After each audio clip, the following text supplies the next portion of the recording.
বললেন মানুষ। তাই মানুষ এবং মমতা, মানুষ এবং মানুষের নেত্রী শেষ কথা বলবেন। আমরা আশাবাদী, আমরা নিশ্চিত। তাই 29 সালে আমাদের ঐক্যবদ্ধ আন্দোলনও শুরু হয়েছে। ইন্ডিয়া জোট ছাড়াও আমাদের নেত্রীর অনুরোধে কালকে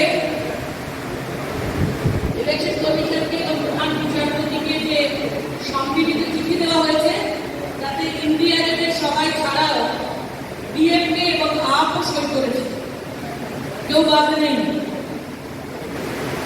তাই আমরা খুব আশাবাদী। 19 থেকে 24 কি হয়েছে ওরা জানে, 24-এর পর 29-এ কি হবে আমরা জানি, মানুষও জানে, আর ওরাও জানে।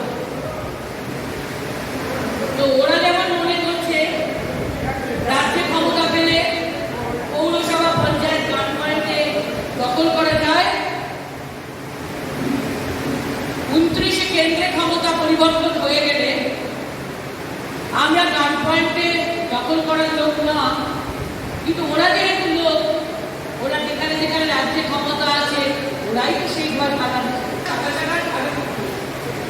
এই সময়টা খুব ধৈর্য ধরে, মাথা ঠান্ডা করে, ঐক্যবদ্ধভাবে, বন্ধু বাড়াও শত্রুতমা করে ধীরে ধীরে ধীরে ধীরে যেমনভাবে সিপিএম আমলে আমরা মমতা ব্যানার্জির নেতৃত্বে ঘুরে দাঁড়িয়েছি, আবার মমতা ব্যানার্জির নেতৃত্বেই আমরা বাংলার এবং সারা দেশে ঘুরে দাঁড়াতে পারব। ধন্যবাদ।